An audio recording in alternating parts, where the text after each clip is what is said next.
En el corazón de los Andes, donde la tierra guarda las huellas de antiguas culturas, se gesta un relato que no es solo literario, sino histórico y urgente. Los 2 horas, cuento de César Vallejo, es una herida abierta en la memoria del Perú. A través de esta historia, conoceremos cómo el racismo no siempre grita, muchas veces susurra.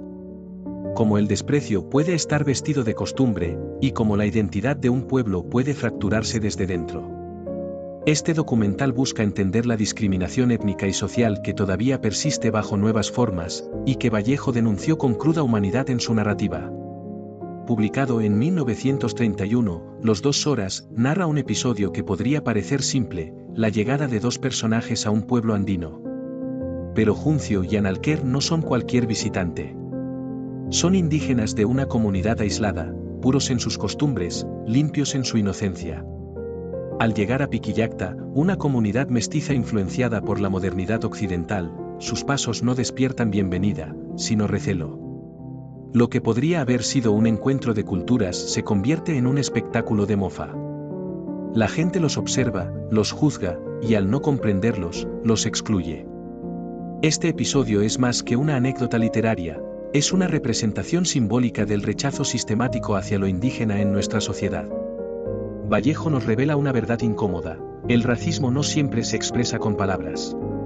Muchas veces, el racismo estructural no requiere insultos ni agresiones físicas directas. Basta con mirar de reojo, con reírse quedo, con mantenerse en silencio ante la injusticia. Es una violencia que se oculta bajo las formas aceptadas, que se justifica como broma, como tradición, como ignorancia. Pero su efecto es igual de destructor. Es el desprecio que no necesita nombre, el rechazo que no deja huella visible, pero que excluye y margina con cada gesto pequeño y repetido. En ese clima de aparente normalidad, Juncio y Analquer, ajenos a las normas de Piquillacta, son marcados como distintos. Y en esa diferencia, se les despoja de su derecho a pertenecer. Son transformados en los otros, aquellos que deben adaptarse, someterse o desaparecer.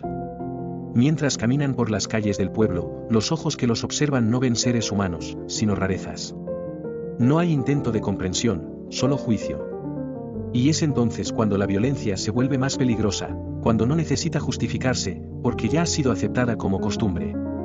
A veces se manifiesta en miradas, en gestos, en risas, en la indiferencia. Juncio y Analquer son vistos como extraños en su propia tierra. La comunidad mestiza que los recibe no los reconoce como iguales. Los clasifica, los excluye, los clasifica, los excluye, los convierte en motivo de burla. Es la violencia simbólica, silenciosa, pero devastadora. Porque no hay peor golpe que el que se disfraza de costumbre. Este rechazo no es casual, es parte de un sistema que ha aprendido a ocultar el racismo detrás de la urbanidad. La escena clave de esta historia es la risa. Una risa que no nace de la alegría, sino del miedo. Del desprecio. Del deseo de poner distancia. Ríen porque no comprenden. Ríen porque creen estar por encima. Ríen porque en ese acto simple y colectivo sienten que afirman su identidad, negando la del otro. Es una risa que humilla, que marca, que hiere. Una risa que se expande como un eco, que crece en grupo, que contagia a los que observan y no saben cómo reaccionar. No se trata de humor, sino de exclusión convertida en espectáculo. No hay complicidad, solo rechazo disimulado. Vallejo nos muestra cómo lo cotidiano puede ser cruel. Cómo una carcajada puede ser un arma. Cómo una comunidad, en apariencia tranquila, puede convertirse en un tribunal. Y cómo el silencio cómplice que la rodea convierte a toda una comunidad en verdugo. La risa es entonces un lenguaje que no busca comunicación, sino jerarquía. Un código compartido por quienes sienten que pertenecen, y que utilizan ese código para aislar a quienes no entienden sus claves. Esa es la forma más devastadora del desprecio, la que ocurre sin necesidad de palabras, sin que nadie lo diga abiertamente, pero que todos entienden. Una costumbre cruel que se repite en plazas, en aulas, en reuniones, como si fuera inofensiva. Y que, sin embargo, deja cicatrices hondas en quien la sufre y en quien la permite. Décadas han pasado desde que Vallejo escribió Los 2 horas, pero su mensaje sigue vigente. Y no solo vigente, sigue siendo urgente.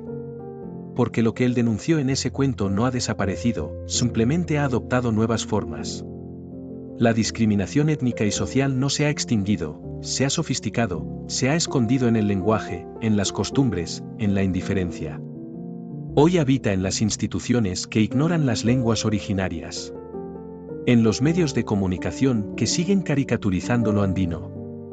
En los sistemas que se niegan a reconocer el conocimiento ancestral como parte del saber universal. Habita en los espacios escolares donde se castiga o se ridiculiza a un niño por hablar quechua, por vestir diferente, por tener un apellido que suena raro. Y lo más doloroso es que, muchas veces, esa discriminación no es explícita. No necesita insultos ni gritos. Basta con el silencio, con la risa burlona, con la mirada que no ve. Basta con que la historia se siga contando desde un solo lado, con que el poder siga repartiéndose siempre entre los mismos. Hoy, como ayer, los pueblos indígenas siguen siendo los más olvidados, los más invisibles, los menos escuchados. Este cuento no es un relato antiguo, es una advertencia viva. Es un llamado a mirar con otros ojos. A hablar desde otros lugares. A tomar posición. Porque mientras haya una sola niña avergonzada de su identidad, mientras haya un solo joven que reniega de sus raíces por miedo al rechazo, el mensaje de Vallejo seguirá siendo necesario. César Vallejo no escribió desde la comodidad ni desde la neutralidad. Su voz, nacida en Santiago de Chuco, es la voz de alguien que conoce el polvo de los caminos andinos, que ha sentido en carne propia el desarraigo. A diferencia de muchos escritores de ciudad, Vallejo no observó lo indígena como un objeto de estudio, sino como parte de su identidad. En sus obras, el indígena no es idealizado ni utilizado como símbolo, es mostrado en su dolor, en su silencio, en su dignidad. En Fabla Salvaje, en El Tungsteno, y especialmente en Los 2 horas, Vallejo propone una literatura que no romantiza la miseria, sino que la denuncia con sensibilidad y firmeza. El gran problema del Perú no ha sido la diversidad, sino la incapacidad de aceptarla. Nos enseñaron a avergonzarnos de nuestras raíces, a esconder nuestro apellido quechua, a avergonzarnos del acento serrano. Los 2 horas nos enfrenta con esa herida, una sociedad que discrimina a su propia sangre. Vallejo nos invita a mirar con honestidad, a dejar de ver lo indígena como folclore o atraso, y a reconocerlo como parte viva y esencial de lo que somos. Solo así podremos construir un país más justo, más humano, más verdadero. Reflexionar sobre Los 2 horas es también reflexionar sobre nuestras propias acciones, nuestros silencios y nuestras responsabilidades. ¿Cuántas veces hemos juzgado al otro por cómo habla, cómo se viste o de dónde viene? ¿Cuántas veces hemos sido parte, sin quererlo, de una estructura que margina? La literatura de Vallejo nos obliga a hacernos estas preguntas y a no quedarnos cómodos en la indiferencia. El cambio no comienza en las leyes, sino en las conciencias. Y quizás, al comprender mejor al otro, podamos por fin comprendernos a nosotros mismos.